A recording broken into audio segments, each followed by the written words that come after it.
Hey Fandom, it's me, Aaron. It's another week of comics.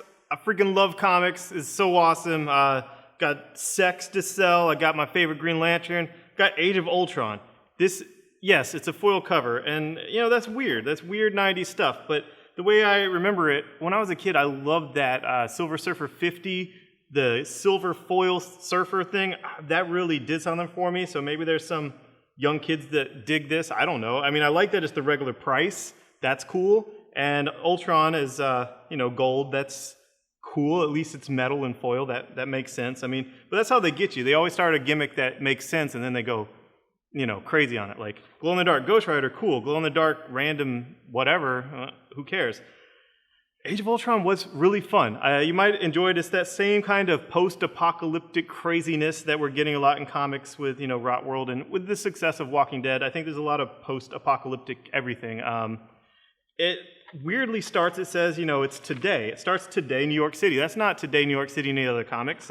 Is it an alternate universe? They said, no, I guess not. I'm sure it has a lot to do with that timeline we saw from Bendis in the Avengers book in that cave. It's beautifully drawn. It's funny. There's a lot of action. You can tell that stuff really went down and stuff is crazy bad. And, I'm rolling with it. I'm going to have fun with it. I'm going to enjoy it. I don't have to know right now where it fits in everything else.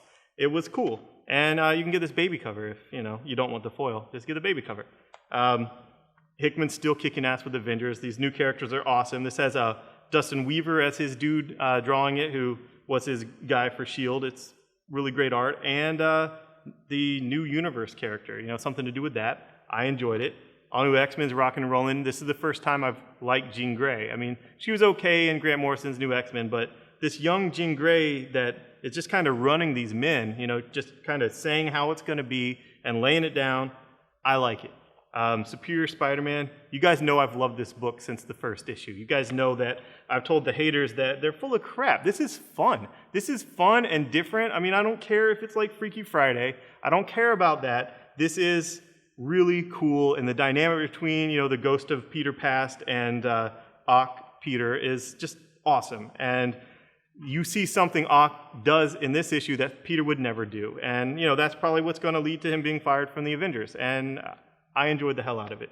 And if you didn't get the issues leading up to it, it's finally out in a collection. It's called Dying Wish, and it has, I guess, 68, 698, 699, and 700 all together in here. And, then you can jump right into Superior Spider-Man, which a lot of stores have on the shelf since they second printed the first issue. And I really enjoy it. So don't take the internet's word for it that 700 was awful and this whole thing is awful. It's actually pretty fun. With Green Lantern 18 came out. You guys know that I'm the biggest Green Lantern fan. I'm excited for John's whole end game for his entire 9-year arc. The first Lantern is awesome. It's been so cool so far, and I know that Third Army stuff, that really wasn't a crossover. It really wasn't that great. I admit. Guy Gardner was cool in it, but overall, it really wasn't that connected. This was fun. You have Hal in the black ring, basically, and the color palette in there is just phenomenal. The art is phenomenal for when he's in the black ring, and we see a dead Lantern that, was big in the core and a great dead Lantern, and it's not Abin Sur this time. I promise you, it's not Abin Sur. It's another dude that is a big name in Green Lantern that I thoroughly enjoyed seeing, and I like it. And you guys remember that Hal is going to be the greatest Black Lantern of all time, so, he just has to die for reals or, something like that, and it's awesome. Green Arrow, if you got last issue with Jeff Lemire, I don't have to tell you anything about this issue. You're going to get it. Komodo's awesome. Jeff Lemire's awesome. This is the Green Arrow that I've wanted the whole time. It's just freaking good. Jeff Lemire can get a hold of something, and I'm just pulled along. I don't even care what happens that issue because I know he has a plan, and I've seen him execute those plans so well other places, and I don't want to spoil anything about it. Just get it. If you got 17, get 18. You will not be disappointed. Speaking of his overarching plan, he's still on Animal Man. This is the actual finale to Rotworld for Animal Man. This is the most tragic day in the life of Buddy Baker, and it seriously is. It is freaking awful. This is gut-wrenching. This is change. This is life. This is, the rot always wins, and death always wins, and this is crazy. I freaking loved it, and it's tragic. Swamp Thing not as tragic, you know, it's a little lovey-dovey, a little like, you know, Garden of Eden, but like the Garden of Eden, that's also tragic, but it's very beautiful. The Paquette's back drawing, who didn't do the finale of Rotworld, you know, in Swamp Thing, but he did draw this, and it's just a beautiful send-off to Snyder's run, and I enjoyed it. I'm excited for what's next. The new writer told me what's next is not an 18-issue multi-story arc, it's single-issue stories that he's going to kick ass on. And finally, I know you guys had, you know, crap about this last week. I'm still not going to spoil it, but if you get this, and it says Requiem, so you think you need it, all it is 6 panels. And it's 6 panels that I think that were already drawn, and they just put different dialogue or different narration in there to reference what happens here. If you haven't read this yet, this will absolutely spoil it for you in 6 panels. I don't think that you need to buy this if you like this. It just reiterates a few things. If you are digging Layman's run on Detective for the Penguin stuff, yeah, get it. I love Layman, I love Chew, it's great. But this Requiem, don't care. I honestly, truly, really feel like it was already drawn. There was already Zaz's, or however you pronounce that dude's name, narration in there, and then they just kind of threw in narration dialogue to Damien in there. So, you know, it is what it is. It's not bad, but it's not worth buying if you weren't already getting Detective in any way, shape, or form. Amy Comic Girls, it's awesome. It's all of them together, and where the other stuff was just one-shots where they were building a team together. This is the team all together, and the Brainiac in this, she's a tentacle craziness, and she actually gets her tentacles all over Power Girl, and it's pretty hot. I don't know if that's like, you know, hentai or whatever it is, but I enjoyed it, and, you know, I'm not a big anime buff, and, you know, I just, tentacles on Power Girl, that was cool, you know? I mean, come on, the real DC Universe needs more of that. Segue to sex. You can actually buy sex now at a comic shop.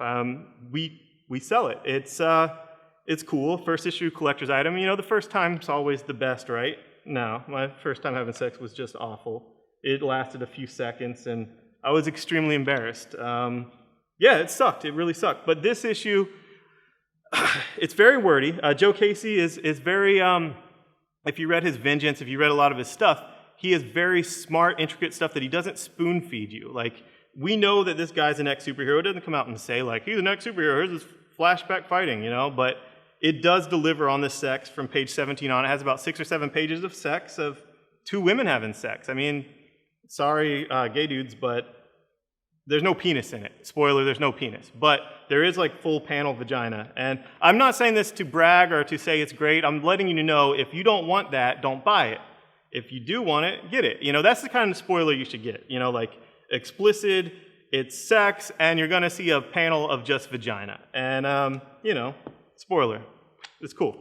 Las Vegas, Jim Mccann, love the guy. It's him and Lee who did Dapperman together and won awards for that. It's their new book. It's actual serialized single issues, and it's very well drawn, very awesome, very, just has that unique feel that Dapperman had, that it's, you get immersed in this universe that is totally different from ours. It's still Las Vegas in a way. It has all those traits, but it's very surreal at the same time, obviously, because there's crazy alien demon nuttiness, and I enjoyed it. Snapshot, comic shop guy, pulled into a greater world of crime and death. I mean, you know, wish that happened to me. Sometimes life is boring. Bedlam, love this book, love Nick Spencer. You should be checking it out. I'll be really promoting it once the collection comes out. Adventure Time, love it. You guys know. My Little Pony into the first arc. I'm a brony. Hit Girls out. Yay. You know. The Crossed. Okay, here's volume 5. The best thing about Crossed coming out bi-weekly is we get volumes faster. So the people that get it in volumes, they can get it faster. And it's sadistic. It's sick. You're getting consistently sick stuff, whether it's Lapham or whether it's Hine or Delano or Garth Ennis who's coming back. And this week we have, in all stores that ordered them, have Cross t-shirts. And the cool thing is they're only $9, literally. That's the retail price, is $9. And there's going to be a big C-Day where the issue, I think it's 25, is going to have Garth Ennis back. And cool. If you like Crossed, yay, Crossed, $9 t-shirts. Wow, that's cheap. And Archer and Armstrong. I love this book. I'm not going to go into it too much. It's $10.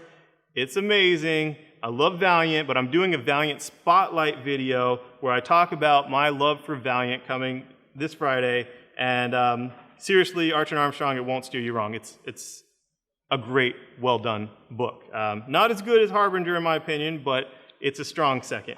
And finally, Bleeding Cool magazine came out, and a comic show is brought to you by Bleeding Cool. Thanks, bye-bye! Thanks for watching the video. Click subscribe, check out our other videos. I have ones on spoilers, I have spotlight videos like the Valiant one coming up, and share it on Facebook, win some of the comics I talked about. And if you're local, you know we have this Geekeasy, which is a speakeasy. And there's a big announcement coming up. I guess I prayed enough to the saint of St. Patrick's Day, and we're going to have some big announcement of something relevant to that. Thanks, bye-bye.